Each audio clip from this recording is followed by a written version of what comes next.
তোমার মন ভরে খেদমত করতে পারি নাই, তোমার সংসারটা সুন্দরভাবে ধরে রাখতে পারি নাই। তোমারে আমি উপরে উঠাবার জন্য, তোমার সংসারটা ঠিক রাখার জন্য আমি কত ভুল পর্যন্ত করেছি। আমারে আজকে তুমি মাফ করে দাও, আর আমি বাঁচব না। বাবায় কান্না করে আর বলে, বিবি কান্না করিও না, ধৈর্য ধারণ করো। মা কাঁদে আর বলে, স্বামী তুমি বুঝো না, আমার চোখে দেখা অমুক এলাকার অমুক নারী মরে গেছে, বাচ্চা হওয়ার সময় মরে গেছে। আমার মাথায় 7 আসমানের বোঝা, আমি সহ্য করতে পারি না। আমার বারবার কেন যেন মনে হয় আমি মরে যাব। বাবায় কয়, মা তুমি আমারে মাফ করো, ধৈর্য ধারণ করো। দৌড়াইয়া গিয়া ওযু বানাইয়া সেজদায় পড়ে কাঁদে আর বলে, হে মালিক তুমি আমার স্ত্রীকেও হেফাজত করো। আয় আল্লাহ, প্রসব বেদনা তুমি আসান করে দাও। ও সন্তানেরা, জানো না, এই কারণেই তো আমার রহমতের নবী বাবা মায়ের ক্ষেত্রে মায়ের কথাটা 3 বার নিয়ে আসছেন। মায়ের কত কষ্ট রে বাবা, এত কষ্ট ঋণ চামড়া খুলে যদি জুতা বানায় দাও, কোনোদিন তার ঋণ আদায় হবে না। এমন কষ্ট মা করেছেন। ও আল্লাহর বান্দারা, আমরা এতটা দুর্বল, অথচ একটা বকরি ছাগলের বাচ্চা যখন আসে, ডানে বামে কোনো সহযোগিতাকারী আসেনি, কেউ নাই। বাচ্চা দুনিয়াতে আইসা নিজে নিজে 4 পায়ে বাচ্চা দাঁড়ায় গেছে। মায়ের দুধ কোথায় খুঁজা খুঁজা বের করছে। মায়ের দুধের ওলানটা শক্ত, কোনো ঔষধও আনার প্রয়োজন মনে করে নাই। মাথার কপালের অগ্রভাগ দিয়া ওলানের উপরে জোরে জোরে ধাক্কা দিয়েছে, তো ওলানটা নরম হয়েছে। জিব্বা নাড়া লাগানো মাত্র দুধ বাচ্চার পেটে চলে আসছে। আর আমরা কত দুর্বল, দুনিয়াতে আসা মাত্র মা চক্ষু বন্ধ বেহুশ। আমার দাদি আর নানি কয়ে, তাকায় দেখ ফুটন্ত গোলাপ। মায়ের এত কষ্ট, মাত্র একটা নজর আমার চেহারার দিকে দেওয়া মাত্র মায়ের কলিজার সব কষ্ট পানি হয়ে গেছে। জীবনের মূল কষ্ট মায়ের, প্রসব বেদনা।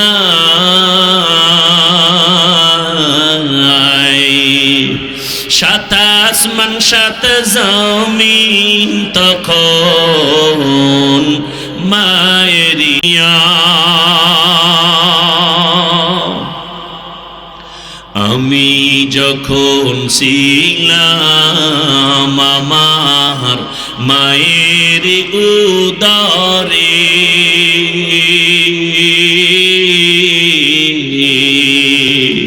চলাফেরা করলেন যে মায়ে, কত কষ্ট করে। আমি যখন ছিলাম আমার মায়ের উদরে, চলাফেরা করলেন যে মায়ে, কত কষ্ট করে। এমন মাকে কেমনে আজি, এমন মাকে কেমনে আজি যাব আমি ভুলিয়া। ও আমার প্রাণের মা, মা গো মা, কোথায় গেলে মোরে ছাড়িয়া। জনম দুঃখী ইয়াতীম আমি, চাই না কে হো ফিরিয়া। মাগো আমি ইয়াতীম বলে সবাই দেয় তাড়াইয়া,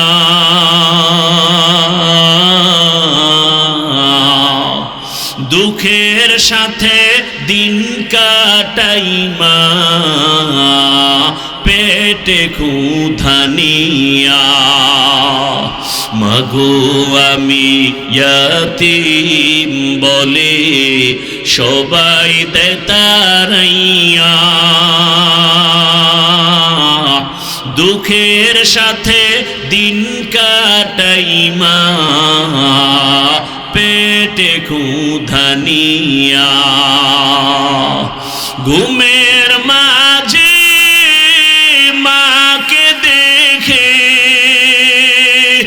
ঘুমের মাঝে মাকে দেখে কেন্দে দেই বুক ভাসাইয়া।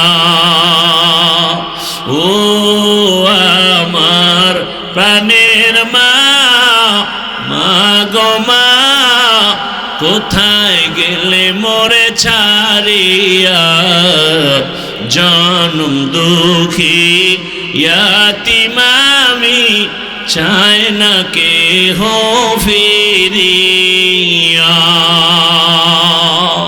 খিদমতে মা দর পে দর কুন সুবহ শাম, খিদমতে মা দর পে দর কুন সুবহ শাম, তাকে বাসি দর্দ আলম নেক নাম।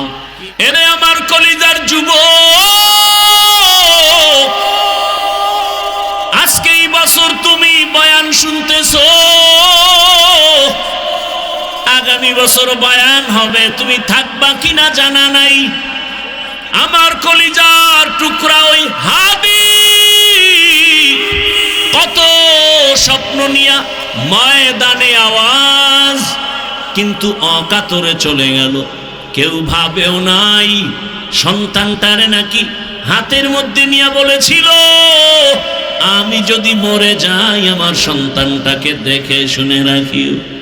আজও কলিজা ভরে দোয়া করেছি, এমন একটা মোনাজাত নাই যেখানে আমি যুবকের জন্য কলিজা ভরে দোয়া করি না। ও আল্লাহ, আর জানো আমার এই জমিনের মধ্যে ওসমান হাদির মতো কারো প্রাণ ঝরে না যায়, কুদরতের ছায়া দিয়া আমার কলিজার প্রত্যেকটা যুবকের জীবনকে হেফাজত করিও।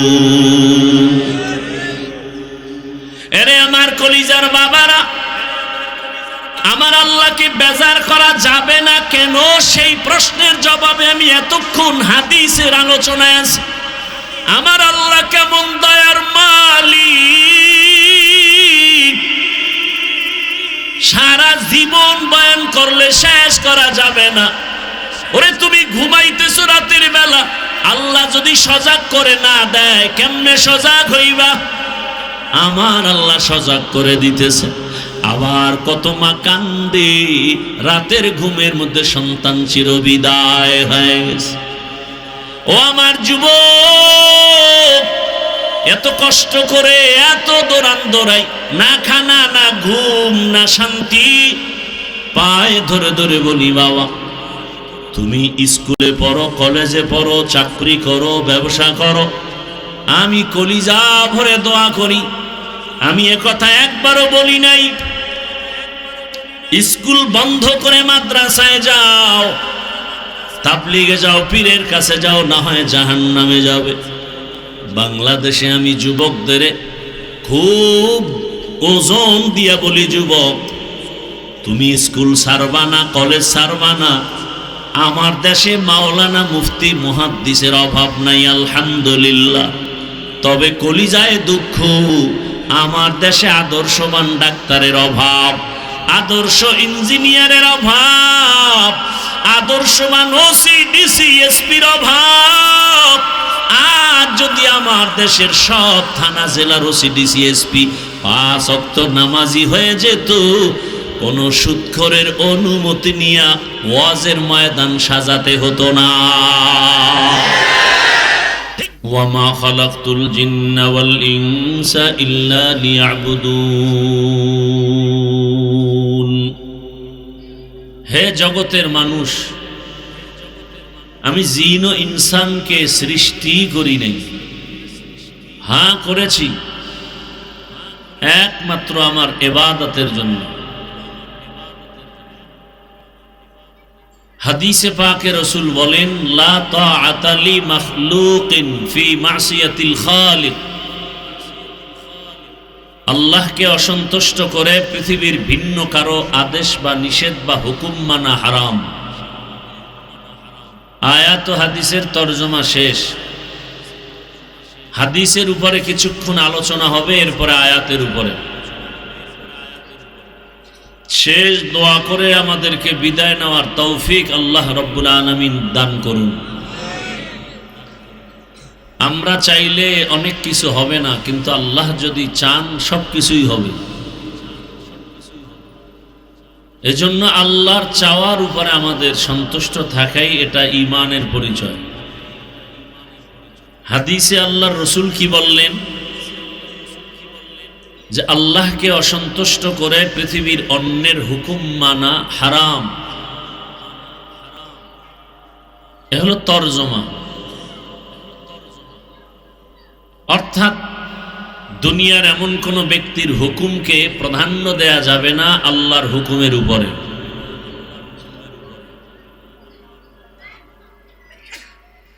যেমন ধরে নেন, আমরা পর্দা করি না, কিন্তু পর্দা করলে আল্লাহ বেজার হবেন, ভিন্ন দিকে আমার আত্মীয় স্বজন বেজার হবে।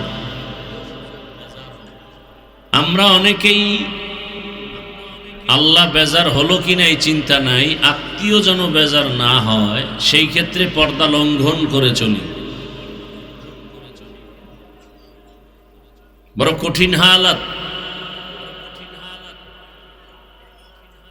আল্লাহ রাব্বুল আলামিনের হুকুমকে অমান্য করে ভিন্ন ব্যক্তির হুকুমের গোলাম যদি কেউ হয়ে যায়, তার দুনিয়াও বরবাদ, আখিরাতও বরবাদ।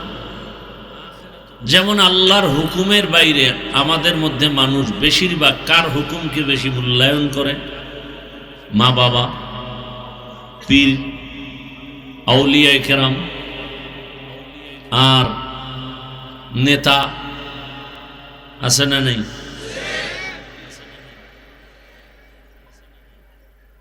তরজমার ব্যাখ্যা কি হবে, যে আল্লাহকে অসন্তুষ্ট করে কোনো মা বাবার কথাও মানা যাবে, পীরের কথাও মানা যাবে, নেতার কথা মানা যাবে।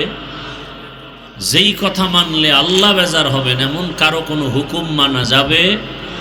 এক কথায় জবাব, দুনিয়ার সকলকেই বেজার করা সম্ভব, কিন্তু আমার আল্লাহকে অসন্তুষ্ট করা সম্ভব। কিন্তু আমরা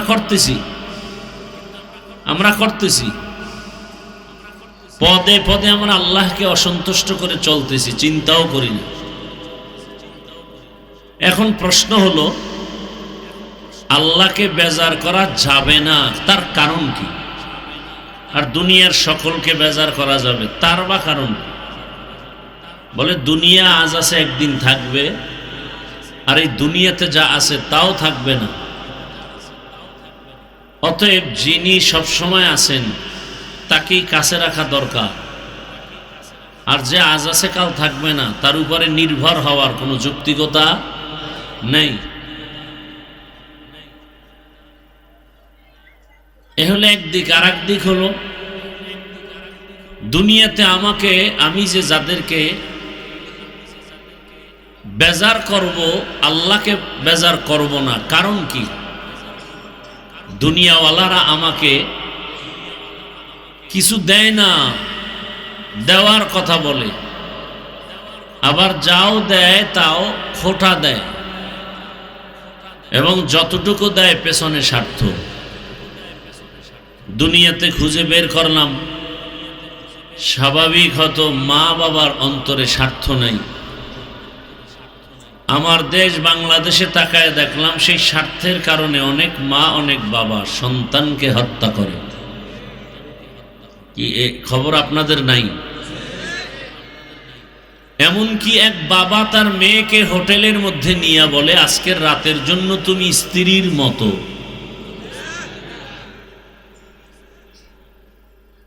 বাংলাদেশে এমন আর রাস্তা কোনোটাই বাদ নাই যা দেখি নাই। একটা শিশু বাচ্চাকে 6 ইঞ্চি পাইপের মধ্যে পড়ে গেল। দীর্ঘ টাইম ফায়ার টিম, আর্মি, প্রশাসন দিন নাই রাত নাই সেই মাটি খনন করে অনেক ভেতরে গিয়া ক্যামেরা দিয়া তদন্ত করে এরপরে বাচ্চাকে উদ্ধার করছে, করে নাই? ভিন্ন দিকে ওসমান হাদি নামের কলিজার টুকরা যুবকের গুলি করা হলো দিনে দুপুরে। সেই বান্দা দুনিয়া থেকে কাল বিদায় হলো, আগামীকাল আবার জানাজা হবে। ঢাকাতে লাশ আসছে শুনলাম। এই মৃত্যুর সংবাদের আগে তেমন কোনো আওয়াজ দেনেওয়ালা। আবার স্বপ্ন দেখলাম কে জানি বলতেছেন এটা বিচ্ছিন্ন ঘটনা। একটা তাজা যুবকের গুলি করে হত্যা করবে, এটা বিচ্ছিন্ন ঘটনা। আর আপনাদের এই সাইড জানি না, একটা কুত্তা পিটায় মারছে এজন্য পুরো দেশ গড়ে। কথা বলার মানুষ নাই, শোনার মানুষ নাই, বিরোধিতা করা মানুষের অভাব নাই। তাহলে আমার যুবকের নিরাপত্তা কোথায়? আমার মা, আমার বোন, আমার ব্যবসায়ী, আমার চাকরিজীবী নিরাপত্তা কোথায়? স্বাধীনের পর স্বাধীন, স্বাধীনের পর স্বাধীন, রক্তের পরে রক্ত, আর কত রক্ত?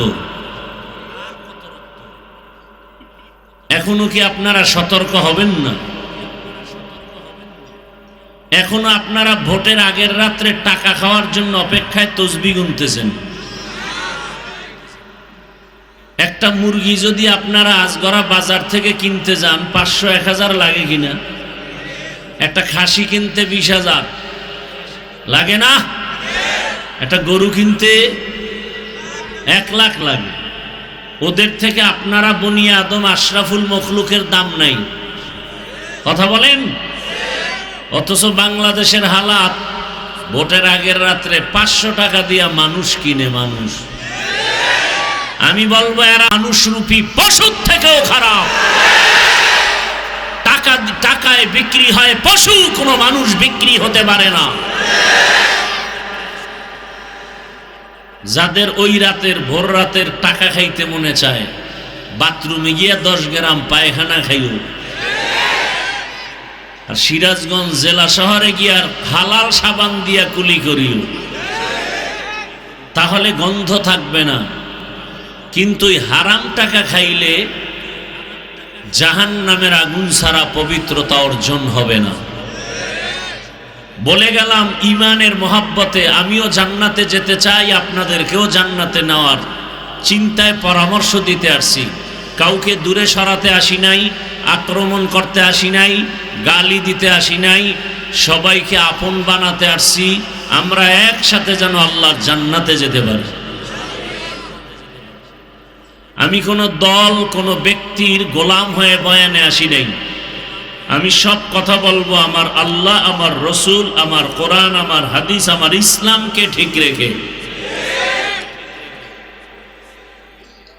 ভিন্ন সব বিষয় আমি ছাড় দিব, চুপ থাকবো, কিন্তু আমার আল্লাহ, আমার ইসলাম, আমার কোরআন, আমার হাদিস, আমার রসুলের বিষয় উল্টা পাল্টা কোনো আওয়াজ হলে সেখানে কোনো ছাড় দেওয়া হবে না। মৃত্যু তো হবেই, গরুও মরে, কুকুরও মরে, আমি মানুষ, আমার মরণটা তো ভিন্নভাবে হতে হবে। আল্লাহ হেদায়াতের দৌলত আমাদেরকে দান করেন। আমরা এখানে সব মানুষ, গোটা দুনিয়ার হিন্দু, বৌদ্ধ, খ্রিস্টান সব মানুষ, ইহুদিরা মানুষ, কিন্তু ওই মানুষ জান্নাতি মানুষ না। এই মানুষগুলোকে জান্নাতি মানুষ বানাতে হলে জান্নাতি মানুষ গড়ার ফ্যাক্টরি, ওই ফ্যাক্টরিতে যেতে হবে। জান্নাতি মানুষ গড়ার ফ্যাক্টরি এই কোরআনের মাহফিল, মাদ্রাসা, মসজিদ, উলামায়ে কেরামের ফ্যাক্টরি। তো দুনিয়ার সবাইকে বেজার করা যাবে, আল্লাহকে বেজার করা, মা বাবাকে বেজার করব কেন? বলে মা বাবাও দেখি স্বার্থের টানে আর ছেলেকে ভালোবাসে না, সন্তানও স্বার্থের আঘাতে মা বাবাকে হত্যা করে। তাহলে বোঝা গেল দুনিয়াতে স্বার্থ ছাড়া আর কেউ। আমার আল্লাহর কি স্বার্থ আছে? বরং আমার মা আমাকে যতটুকু দয়া করেছেন, বাবা করেছেন, ভাই করেছেন, আমার আল্লাহ যে দয়া করেছেন এর হাজার হাজার হাজার কোটি ভাগের এক ভাগও দয়া দুনিয়ার কেউ করে।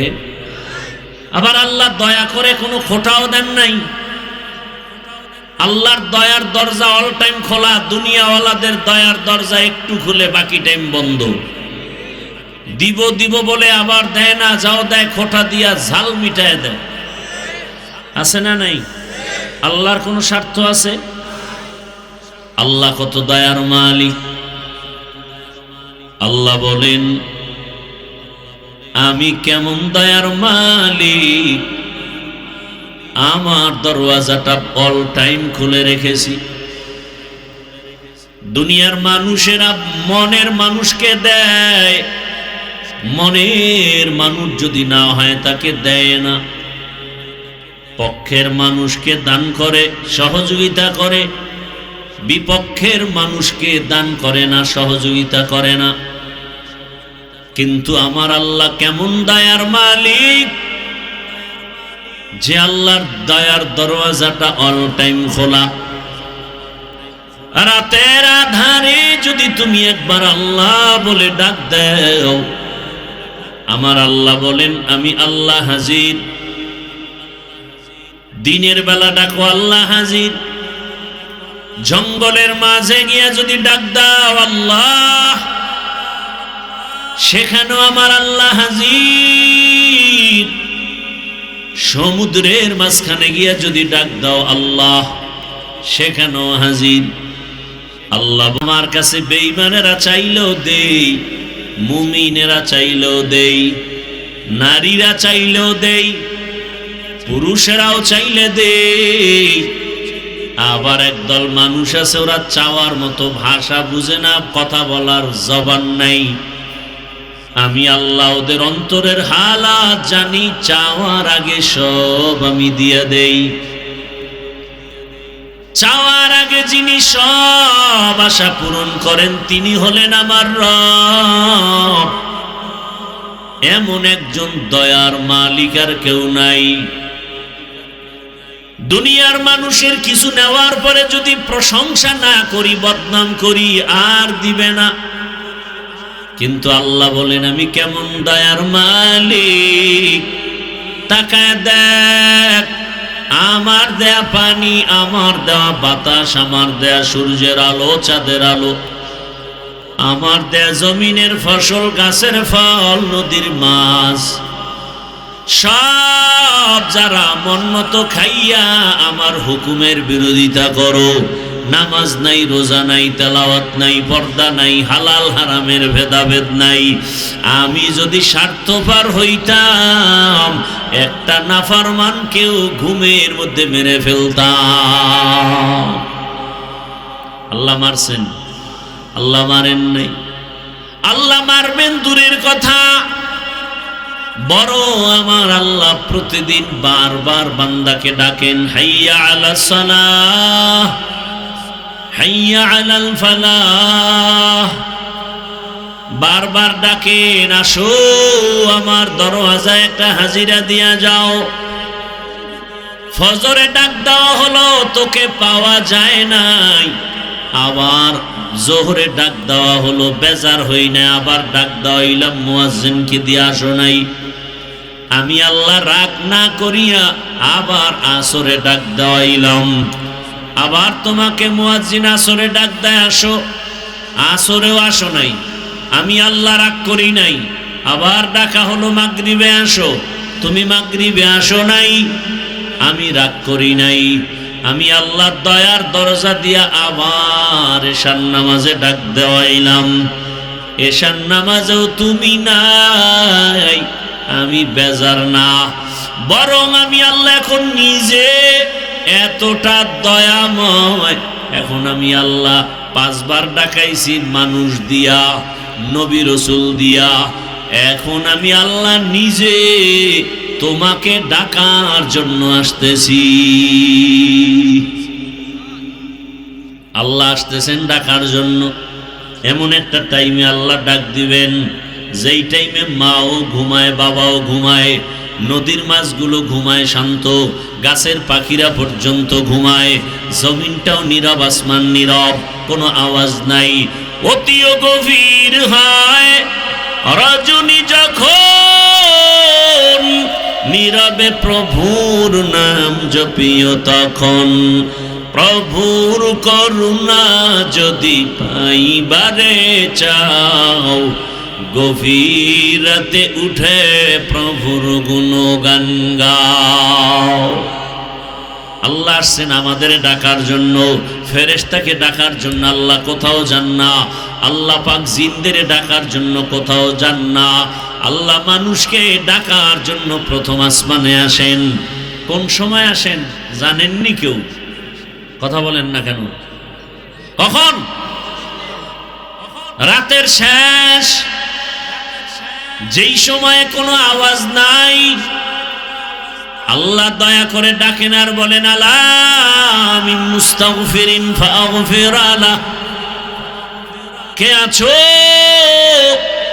গুনাহ করে ফেলেছো, আমি আল্লাহ ক্ষমার দরজা খুলে ডাকতেছি, আসো।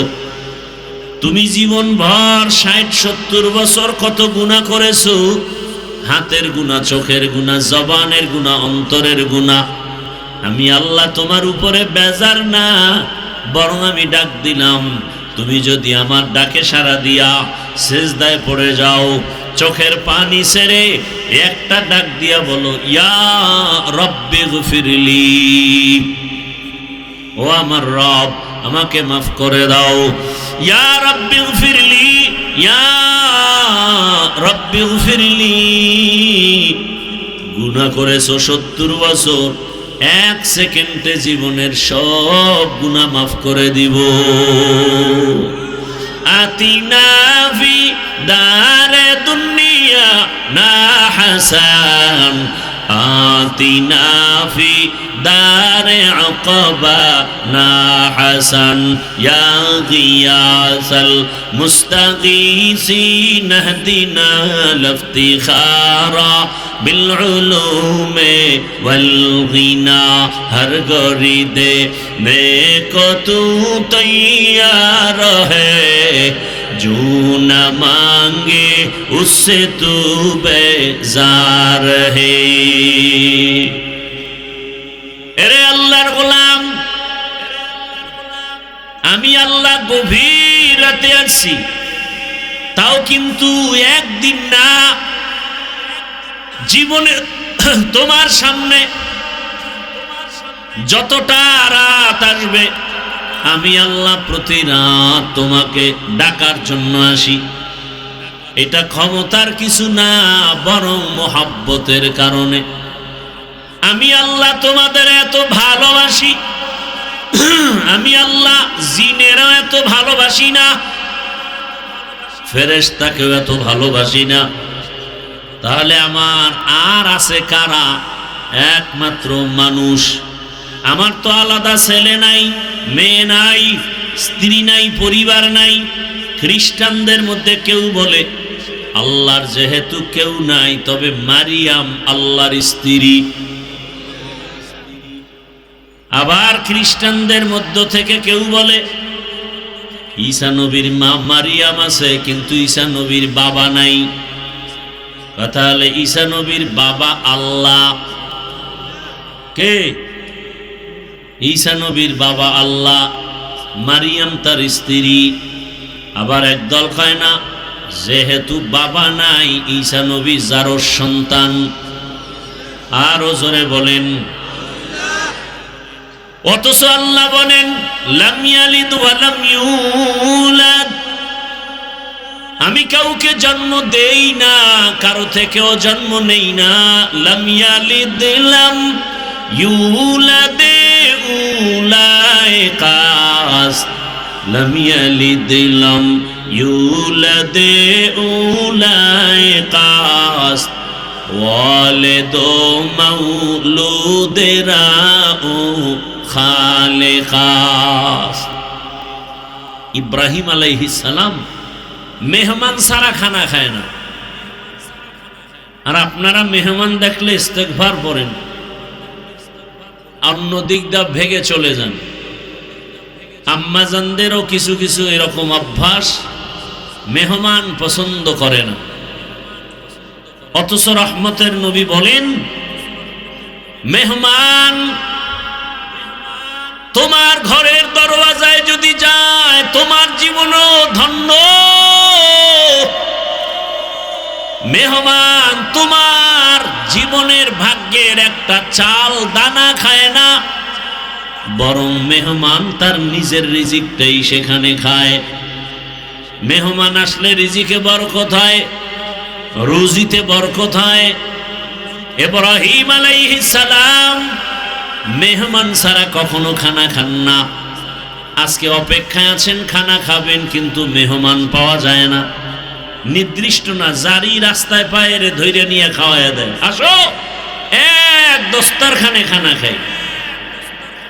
রসুলের সুন্নাত, মক্কা মদিনায় যাবেন, এখনো সেই রসুলের আদর্শ। কোটিপতি মক্কার টাকাওয়ালা মালিক যেই দস্তরখানে খায়, তাদের কাজের লোকেরাও একই দস্তরখানে খায়। এ হলো রসুলের আদর্শ। রহমতের নবী গরিব বলে কাউকে তাড়ায়া দেন না, কারণ আল্লাহর গোলাম। তুমি কাকে তাড়াইয়া দিতেছ? আমার মাওলা তো তাড়ায়া দেয় না, তুমি কেন দাও? ইব্রাহিম আলাইহিস সালাম আজকে মেহমান পায় না, হঠাৎ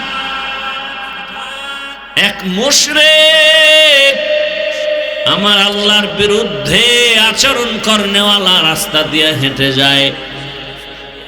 কাশো ভাইজান আমার ঘরে একসাথে খানা খাও। খানা খাওয়ার প্লেটের কাছে নিয়ে যখন শুনলো, জানতে পারলো এটা আমার জাতি ভাই মুসলমান না, খানার প্লেট থেকে তখন উঠাইয়া দিছে, যাও আমি বিধর্মীকে নিয়ে এক দস্তরখানে খাবো না। ওই মুশরিক আল্লাহর গোলাম মনে কষ্ট পায় যখন বিদায় হয়, সাথে সাথে জিবরাইল আমিনের আগমন হয়ে গেল, ওহী নাজিল হয়ে গেছে। রে ইব্রাহিম, মাত্র একটা বেলা খানার জন্য তোমার দরজা আসে নাই, চলন্ত পথে তুমি নিয়ে আসছো। এই বান্দাটাকে তুমি তোমার ধর্মের না বলে তুমি তাড়ায় দিয়েছো, খানা দাও নাই, পেটের ক্ষুধা নিবারণ করো নাই। ও ইব্রাহিম, এই বান্দার বয়স কত জানো? জীবনে দুনিয়াতে আসা থেকে আজ পর্যন্ত তোমার রবের খানা দিয়েছেন। আরে বিরোধিতা তো তোমার করে না, বিরোধিতা তো করে আমার। সেজদা তো আমাকে দেয় না, কপালের সেজদা তো আমার জন্য খাস। ওই সেজদা দেয় আগুনের সামনে গিয়া, তাহলে আমার কষ্ট লাগবে তো বেশি। অথচ তুমি মাত্র এক বেলার খানা দাও নাই, আর এই দীর্ঘ বছর আমার এই গোলামটাকে আমি এক বেলা খানা বন্ধ করি নাই, কারণ আমি রব, আমার মায়া বেশি। তুমি ওরে বানাও নাই, আদর করে বানাইছি আমি। আমার বানানো বান্দার উপরে আমার এত দয়া, আমার এত মায়া, আমি চাই না আমার বানানো বান্দাগুলো জাহান্নামের আগুনে যাবে। এক সেকেন্ডের জাহান্নামের গরম সহ্য করতে পারবে না। আমি আল্লাহ চাই না আমার কোন গোলাম জাহান্নামে যাবে। এ কারণে যারা বেলাইনে দৌড়ায়, আমি নবী পাঠাইয়া যুগে যুগে সতর্ক করিয়েছি, জাহান্নামের পথে যাইও না রে যুবক।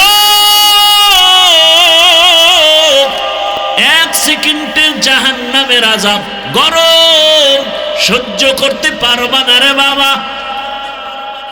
সব নবী রাসূল এই দাওয়াতই দিলেন জাহান্নাম থেকে বাঁচো। আমার রাসূল এই দাওয়াত দিলেন যে জাহান্নাম থেকে বাঁচো। এবার তাদের খলিফা, তাদের প্রতিনিধি, তাদের ওয়ারাসা, দুনিয়াতে বর্তমানে উলামায়ে কেরামের একই আওয়াজ, যদিও আওয়াজের টন ভিন্ন ভিন্ন, আমার কণ্ঠের আওয়াজ একরকম, আবার তাবলীগওয়ালাদের আওয়াজ ভিন্ন রকম, ফর্মুলা এক একটা আলাদা, কিন্তু উদ্দেশ্য কেন আলাদা না? আমার পেটের ভেতরে ব্যথা, ডাক্তার দেখাবো, গেলাম সিরাজগঞ্জ বাজারে, কথার কথা, ওখানে তো হোমিওপ্যাথিক ডাক্তারও বসে আছে। যদি বলি আমার পেটের রোগ নিরাময় করেন, সে দিবে আমাকে লিকুইড পানি, বলবে 10টা ঝাঁকি দিয়ে তুমি 2 ফোঁটা করে খাও।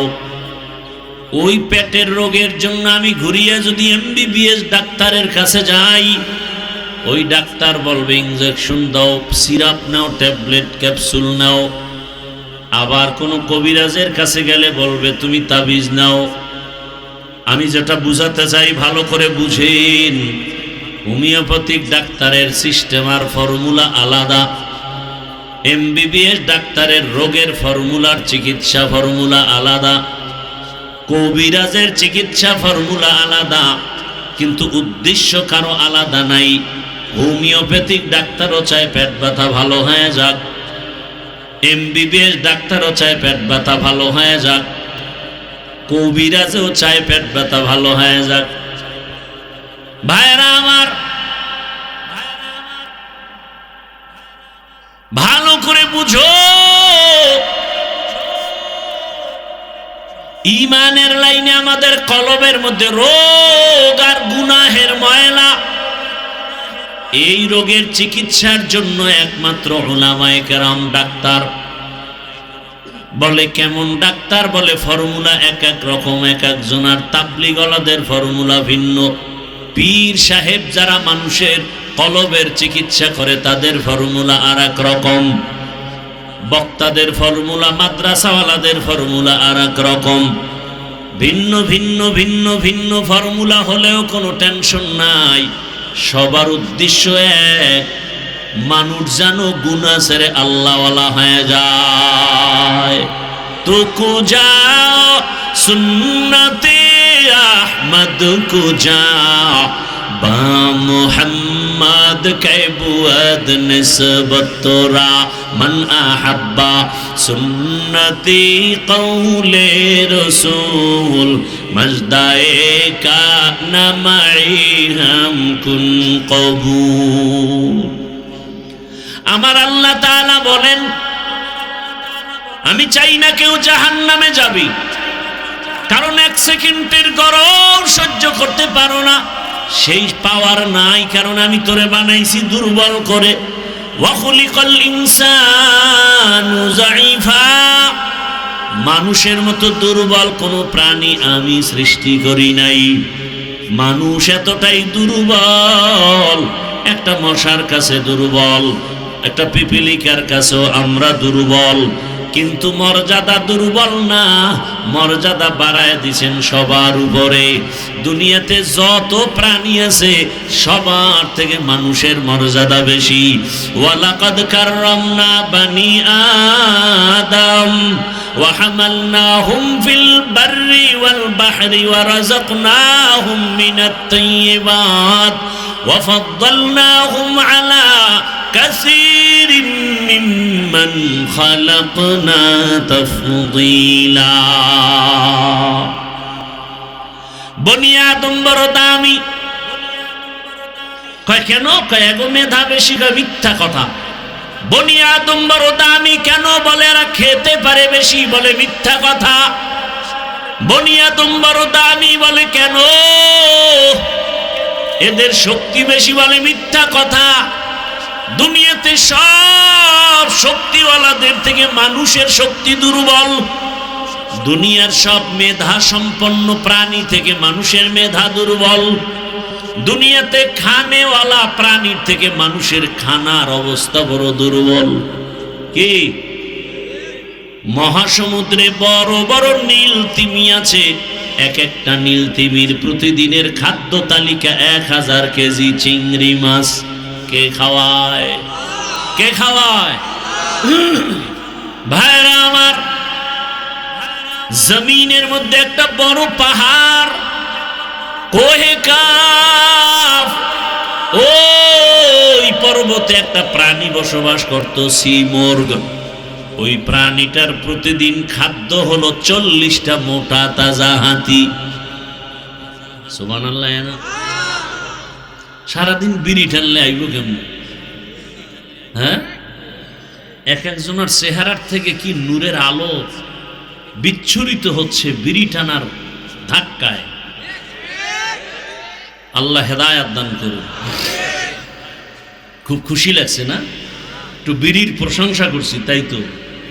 হ্যাঁ, বিড়ি টানেন যারা, বিড়ি টানেন, আপনাকে ঠোঁটগুলো খুব লাল। কি? তোমাদের কলিজা এর থেকে আরো শতগুণ কালো। তোমার চরিত্র আরো কালো। পৃথিবীতে যদি কোনো ফাও আকাম থাকে, কিছু আকাম আছে, লাভ আছে। যেমন মদ পান করা একটা আকাম, কিন্তু এটাই লাভ আছে।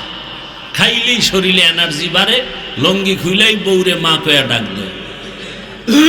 আছে না নাই? বলে গোটা দেশের মালিক এখন আমি। কি শেখ হাসিনাও নাই, খালেদা জিয়াও নাই, এখন দেশের মালিক আমি। বউ কয় ঘরে তো চাল নাই, কয় দোষ তো বোতলের, আমার কি? দুনিয়াতে যদি কোনো ফাও আকাম থাকে, এই আকামের নাম বিড়ি টানা। এই বিড়ি টানলে কোনো লাভ আছে? যদি কেউ বলো যে হ্যাঁ চেহারা সুন্দর হয়, শক্তি বাড়ে, খোদার কসম আমি বিড়ি টানবো। আল্লাহ হেদায়াত দান করুন। খুব ভালো কাজ করতেছেন যারা করেন না। না তা হাসি আসে কেন? আমি কি হাসির জন্য বলছি? করতেছেন আকাম, আবার হাসতেছেন। লজ্জা থাকলে তো মাথা নত হওয়া উচিত। ওয়াজের প্যান্ডেলের বাইরে ঘুরে আর বিড়ি টানে, আবার মোনাজাত হবে, আবার বিড়ি। বউ কইব কি? মোনাজাতে বিড়ি কবুল হয়ে গেছে। কেউ আবার আসে ওয়াজের পরে বেলুন কিনে বাড়ি যায়, প্লাস্টিকের মাছ কিনে বাড়ি যায়। বউ জিগাইলে বলবে মোনাজাতে বেলুন আর মাছ কবুল হয়ে গেছে। হেদায়াত কপালে কবুল হয় নাই। আল্লাহ হেদায়াত দান করুন। জিন্দেগি মে বন্দগি তু করনা হে, जिंदगी में बंदगी तू करना है,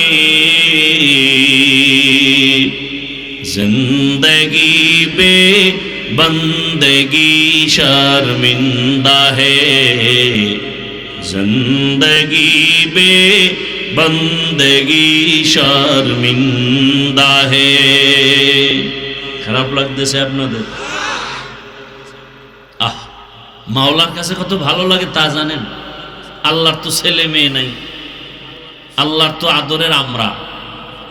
এই সুন্দর বাগান দেখা হাদিস রসুলের এত সুন্দর এক মজলিস আল্লাহ পাক আরশে আজিমের মধ্যে ফেরেশতা দিয়ে মজলিস করতেছেন। সেই আরশে আজিমের মজলিসের বক্তা আমার আল্লাহ, শ্রোতা সব কি? কথা বলে না, ফেরেশতা। বয়ানের বিষয় কি? আমগে এই প্যান্ডেলে আমরা আসছি কেন? আমাদের প্রশংসার বয়ান চলতেছে। শেষমেশ আল্লাহ বলে দেন ফেরেশতারা সাক্ষী থাক, ওই প্যান্ডেলে যারা বসছে এদের জীবনের সব গুনাহ মাফ। यहाँ हम सब मुसाफिर दिल ना लगा, अहले दिल की नजर से रूह करता जा, शाह दौलत सब फकीर गर नेक नेहे, शाह दौलत शब फकीर गर नेक नेहे, जिंदगी में बंदगी तू कर नहे, जिंदगी बे बंदगी शर्मिंदा है, जिंदगी बे बंदगी शर्मिंदा है, जिंदगी में बंदगी कौन बंदगी, बंदगी पे जिंदगी शर्मिंदगी। এরে আমার কলিজার যুবক বাবারা, বৃদ্ধ বাবাজি, পর্দার আড়ালের মা বোনেরা, আল্লাহ পাক আমাদের এত আদর করে বানাইছেন, মানুষের মতো দামি কোনো প্রাণী বানান নাই। মানুষ শক্তির কারণে দামি না, মানুষের থেকে শক্তি একটা কুকুরের মধ্যে বেশি, শিয়ালের ভেতরে বেশি। একটা পিপিলিকার সামনে আমরা কতটা দুর্বল। আরে আমি হাফিজুর রহমান, ইভেন আপনারাও দুনিয়াতে যখন আসবেন, আম্মা জান এমন প্রসব বেদনায় কান্নায় মাতোয়ারা হয়ে গেলেন। ও আমার বাবারা, ভালো করে বুঝো, আমার আম্মা জানের কণ্ঠের আওয়াজ এত ছোট, কারণ আমার আল্লাহর ভয়। নারীদের শরীরটা ঢেকে রাখা যেমন ফরজ, তাদের কণ্ঠের আওয়াজটাকে বেগানার থেকে আটকায় রাখা ফরজ। আম্মা জানের কণ্ঠের আওয়াজ ঘরের ভেতরের রুম থেকে সামনের রুমে যায় না, এতটা সেই ভয়ে আমার আম্মা চলেন। কিন্তু যেদিন আমি দুনিয়াতে আসবো, প্রসব বেদনা, আম্মা জানের এত কান্নার আওয়াজ, আম্মা জানের কান্নার আওয়াজে পাশের বাড়ির মানুষও ঘুমাইতে পারে না। ঠিক নেই? ভালো করে বুঝো, খালি কানসুক করো না, কিছু বুঝো। মায়ের আওয়াজটার কারণে বাড়ির ডানে বামের মানুষ ঘুমাইতে পারে না। বুঝতে পেরেছে কেন এত কান্নার আওয়াজ? যেই মায়ের কণ্ঠ বাইরে যায় না, ওই মায়ের কান্নায় পাশের ঘরের মানুষ ঘুমাতে পারে না। এত করুণকারী কাহিনী কেন? বলে প্রসব বেদনার কান্না। ওদিকে আমার দাদি, আর এক পাশে আমার নানি আমার আম্মারে সান্ত্বনা দেয়, কান্না করো না, ধৈর্য ধারণ করো। আম্মার কান্না বন্ধ হয় না। এক পর্যায়ে মা বেহুশ হয়ে যায়, আবার হুশে আসে।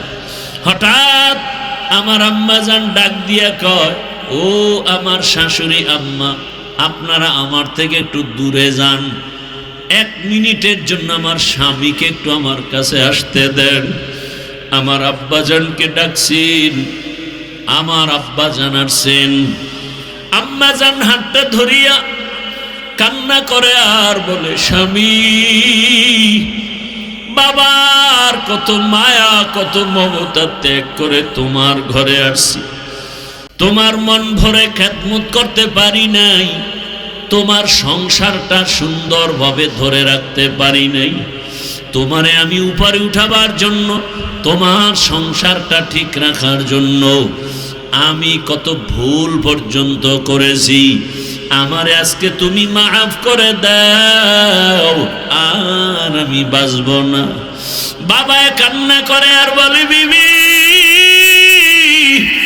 কান্না করিও না, ধৈর্য ধারণ করো।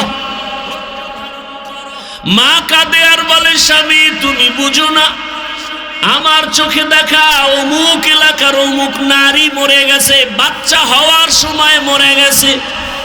আমার মাথায় 7 আসমানের বোঝা, আমি সহ্য করতে পারি না। আমার বারবার কেন যেন মনে হয় আমি মরে যাব। বাবায় কয়, মা তুমি আমারে মাফ করো, ধৈর্য ধারণ করো।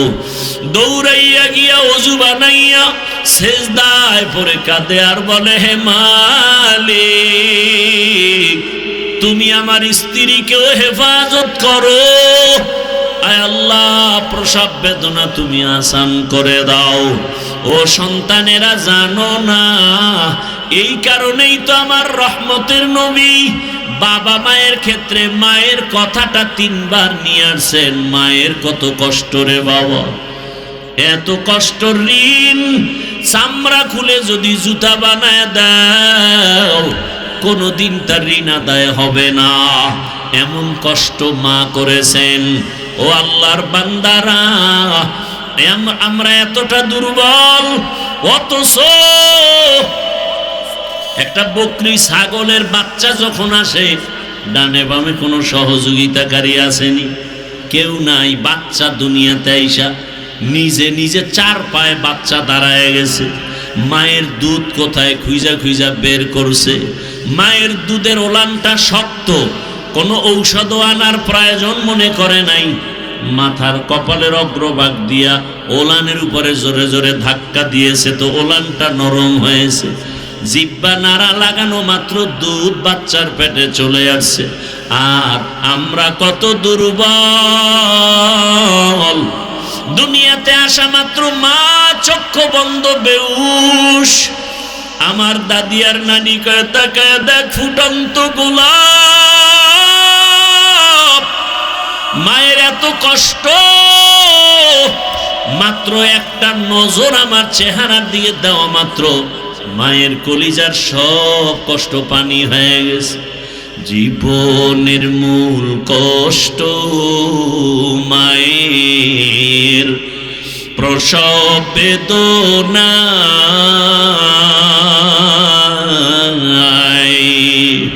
সাত আসমান সাত জমিন তখন মায়েরিয়া। আমি যখন ছিলাম আমার মায়ের উদরে,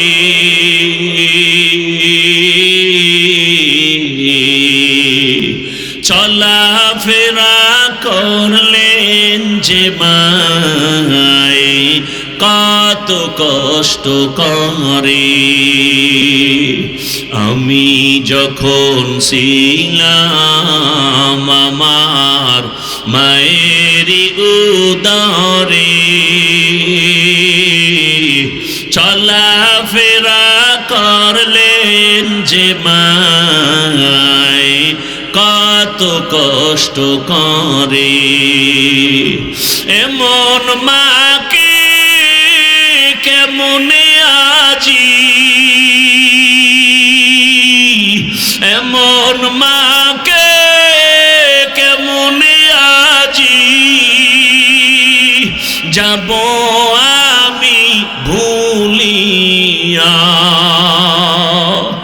ও আমার প্রাণের মা, মা গো মা, কোথায় গেলে মোরে ছাড়িয়া। জনম দুঃখী ইয়াতীম আমি, চাই না কেহ ফিরিয়া। মাগো আমি ইয়াতীম বলে সবাই দেয় তাড়াইয়া।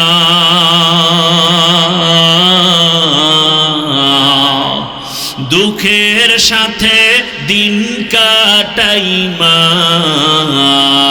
পেটে ক্ষুধা নিয়া। মাগো আমি ইয়াতীম বলে সবাই দেয় তাড়াইয়া।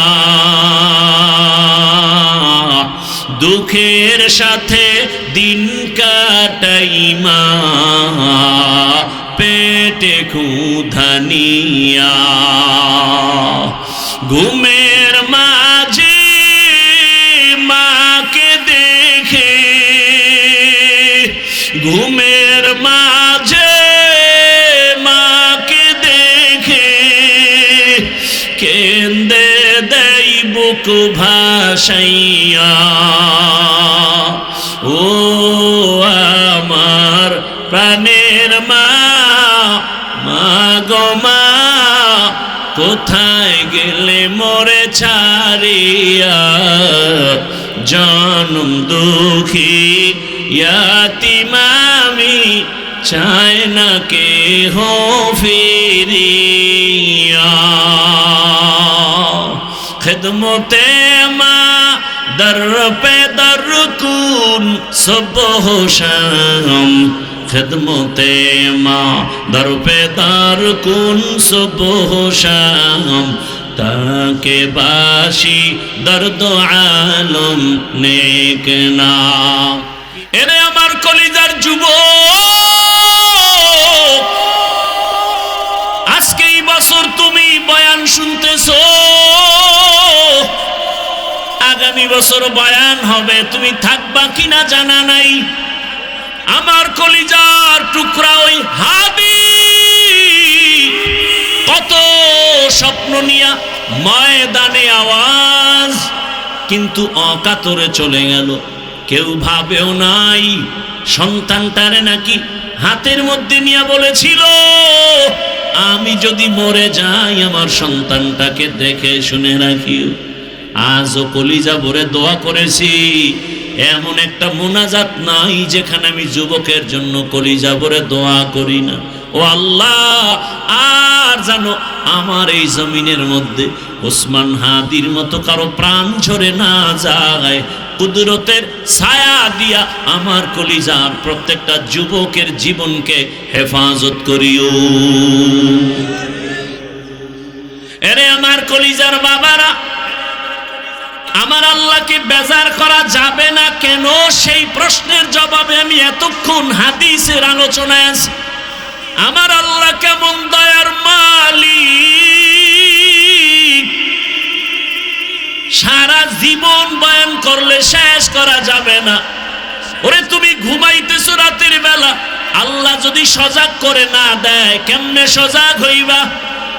আমার আল্লাহ সজাগ করে দিতেছে। আবার কত মা কান্দে, রাতের ঘুমের মধ্যে সন্তান চিরবিদায় হয়ে গেছে। ও আমার যুবক, এত কষ্ট করে এত দৌড়ান দৌড়াই, না খানা না ঘুম না শান্তি, পায়ে ধরে ধরে বলি বাবা তুমি স্কুলে পড়ো, কলেজে পড়ো, চাকরি করো, ব্যবসা করো, আমি কলিজা ভরে দোয়া করি।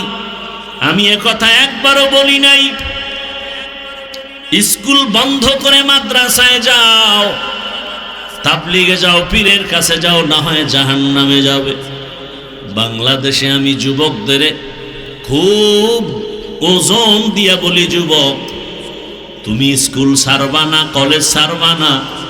আমার দেশে মাওলানা মুফতি মুহাদ্দিসের অভাব নাই আলহামদুলিল্লাহ, তবে কলিজায় দুঃখ, আমার দেশে আদর্শবান ডাক্তারের অভাব, আদর্শ ইঞ্জিনিয়ারের অভাব, আদর্শবান ওসি ডিসি এসপির অভাব। আর যদি আমার দেশের সব থানা জেলার ওসি ডিসি এসপি 5 ওয়াক্ত নামাজি হয়ে যেত, কোন সুদখোরের অনুমতি নিয়ে ওয়াজের ময়দান সাজাতে হতো না।